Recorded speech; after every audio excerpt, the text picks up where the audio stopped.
Flipping what? Flipping cards. Let's talk about that today. Find out my new strategy. Maybe it's not a new strategy. Maybe it's just the old-fashioned strategy, the way I've got a silver fox spin on it. So let's go in and talk about the difference between a rabbit, a deer, and a buffalo. I'm Greg White. This is Silver Fox Cards.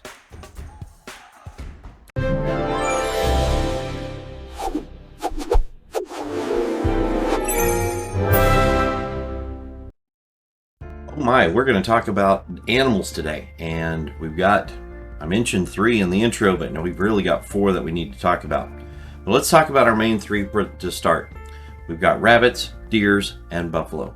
When I was growing up, I lived mainly in Oklahoma and Texas of the United States, and in that area there's a lot of Native American influence, and we had a lot of Native American friends and people that we just did activities with and things. And one of the things that one of the people said, and I don't remember if it was a dad or a grandpa of a friend or what, but he said, you know, if you get a rabbit each day, you feed your family for a day. If you get a deer, you feed your family for a week. And if you get a buffalo, the whole tribe eats for a month. And so that's kind of the theory that I've taken on my flipping activities, is that, you know, it's very easy for, let's say, newbies or the younger generation, and when I'm saying younger, I mean younger in the hobby or the business, however you want to take it, that rabbits are easier to find and turn over than some of the others. And so, but the thing with rabbits, and I learned this in the website business as well, when you're doing a lot of work for small margins, there's not room for error. And if there's a downturn in the economy, the rabbit business really hurts, because again, back to the web business, when I was doing work for a lot of small companies, when the economy sucked, they didn't have the resources and the reserves to keep going with projects or to expand projects or do something like that. So I know there's a lot of guys out there that, in fact, I met one at a show not too long ago, and he says, yeah, I got 1 million cards in my basement.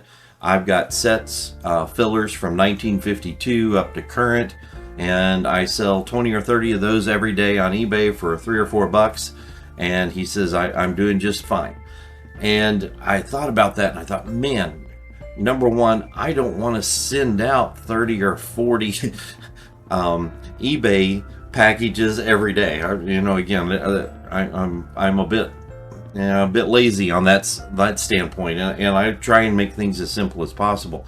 So that seemed like a whole lot of work to me. And again, not disrespecting what he's doing. If that's working for him, that's working for him. But my perception is, if we were to have a downturn in the economy, there would not be 20 or 30 people a day trying to fill a 1964 set, you know, and spending, you know, buying 8 cards to fill up their, you know, stretch here, and spending $25 a week, you know, to go ahead and complete that set. So I just kind of have that in my mind, and I think, man, you know, yeah, a rabbit takes care of you for a day, but it's not going to fill out the week. So I try and concentrate on the deer and the buffalo. So, okay, so in my definition of the categories here, a rabbit is anything that I can make a profit on. It has to be profitable, and that includes the whole process of buying it, shipping it, doing whatever I'm going to do to it, shipping it, reshipping it, rebundling it, listing it, selling it, paying the fees, all that. That's what makes profit. So for me, a rabbit is anything that I can flip from $0 to $50. Okay, so we have that little window there, and that's what I define it as a rabbit flip. Now, I made one of those at one of the shows. I actually bought a card at that end of the show. It was a 400 table show, And so a medium-sized regional, I guess, is, you know, it's the biggest show I've been to, though. So bought one down at that end, got down to the other end, and the guy was lamenting that he didn't have XYZ card. I said, got one here, and he was able to pay me, and, you know, made 25 bucks. That's the easiest flip I've had so far, and, you know, again, no fees or anything had to happen there, and you know, so it was all pure profit. So in those cases, something falls in your lap, it's easy, that's a good rabbit sale. But I'm not going to go out and seek rabbit sales or try and find 100 rabbit sales a day. So I'm going to go out and hunt these deer and the buffalo. The deer sale is the next level up, and that's from my $50 to my $300 profit range. So I'm out either trying to find a raw collection and that I can grade, or just a whole bundle, and so there's a couple of cards in there that even in their raw value push you up into the, you know, $200 or $300 card range, and, you know, basically one card pays for what you paid for the whole collection, those kinds of things. So that's where the deer area comes into. So again, for me, that's a lot of where I had cards from my youth that I've brought up, and then I've gotten graded and then been able to sell and gotten into those, because again, I had a pretty solid collection of 72 and 73 cards, and then I was like starting collecting in 71, so I've got some of those, but you know how hard those black edges are, so those cards didn't grade out very well, even though I had a Munson that I went ahead and got graded just because it's a cool card. And so and then I've also got some 74s and 75s, and just kind of out of that collection found some really nice cards, and sent those in to be graded, got those back, and was able to sell them for what I call deer prices. So yay, yay. So the next level up is the buffalo hunt, and I'm constantly buffalo hunting. Now, I'm not spending all my time on the buffalo hunt, okay? And I understand, I mean, just like the Native Americans hunted buffalo, they had to have their horses, they had to have lots of arrows, they had to have their spears, they had to have lots to go around to support the buffalo hunt, which, you know, with a rabbit hunt, you just need one arrow, right? And if, you know, or a trap. And if you missed, you walked over, you picked up the arrow, and you went out. That didn't really happen in the buffalo hunting, where you've got herds and things running over stuff, and you shoot one arrow, it's gone. So that's the kind of, that there's a strategy there, that on the buffalo hunt, there's a little more cost involved, and it's a lot more effort. I've got to have the right support system in place to be able to get that to happen. And I'm building a lot of those structures right now, but I'm also using my AI to help me find those buffaloes. So I've got it set up, and I've been able to find price guides and things that are online in, you know, data formats that I can use with AI, and have imported them in and had them go through all of the years of the tops of the players that I'm looking for, but even either side, to find kind of the hidden gems that are within different sets. You know, I mean, everybody knows buy an Aaron, buy a mantle, whatever. If you buy it cheap, you can sell it for a lot, you know, even the day of, or holding it a little bit, you know, and these are things you pick up on Craigslist or Facebook Marketplace or a garage sale while you're out kind of doing those kinds of things. So that's, you'll kind of run into some things like that, but I'm actively building sets or building systems to try and, I guess, lure the buffalo my direction and make them a little easier to find and a little easier to hunt. So that's kind of what my strategy is. Now, let me tell you, I've also got a fourth animal in the group, and that's called a skunk. And yep, that's what happens. And when the profit number is not positive, we've got a skunk on our hands.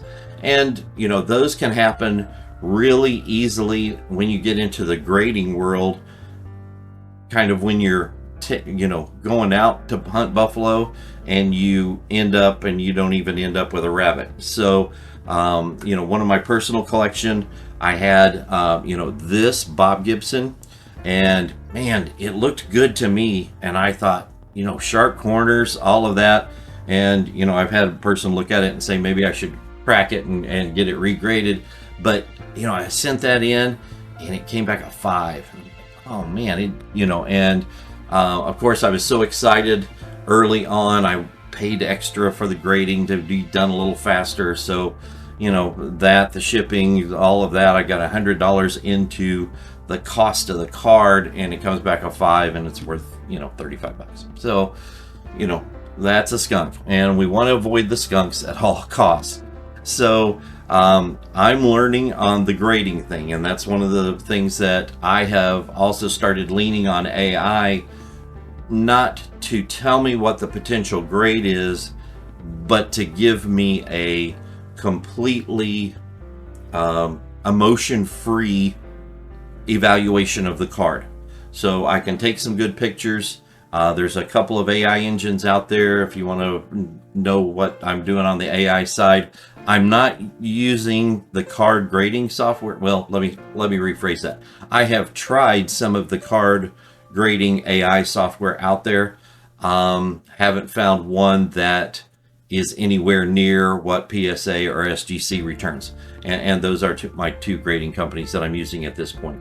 If somebody wants to tell me why I should use a different one, comments, please. And while I'm talking about comments, please subscribe. Please like my stuff, and we'll get it out there to a few more people.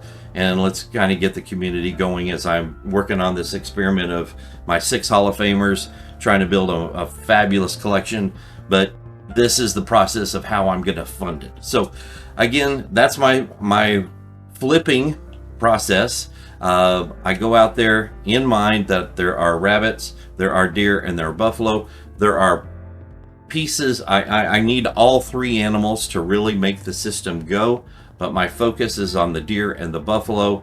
And when I get really hungry, I'm gonna, you know, go get me a couple of rabbits. Otherwise, I'm gonna try and keep that where I'm lifting up at bigger rates. And again, I think if I'm finding deer and buffalo cards, an economy issue is not going to affect it, because you know, the wealthier buyers always have money, you know, and a government shutdown like we're in the midst of right now, and somebody misses a paycheck, okay, now they're out of the loop. Or when it was ramping up that it was looking like it was going to be a government shutdown, those people quit buying and started saving money. And so I'm looking for those buyers who have more cash, have more savings, aren't worried about not getting a paycheck because they're entrepreneurs or they're other business people that produce and make their own money. And so if I stay on track with what those buyers are looking for and able to pay for, I should be kind of recession proof to a degree. So that's my ideas. Again, this is one of those crazy like a fox moments. I might be right on track. I might be way off track. I'd love to hear your comments. I'd love to hear your suggestions. But again, punch the subscribe button for me, and let's keep this thing going. And next week, I'm going to start talking about some of my deer and buffalo that I've found at this point, and all is that in that. Also, I have a link to my eBay store in the description, and please take a chance to go visit that and see some of the cards that I'm leveling up, some of the cards that I have gone out and gotten from my various sources, and I've gotten graded, and those are all sitting out there listed. And I also do have some raw cards and some miscellaneous. So again, appreciate you. Thanks for watching me, and let me know what you think.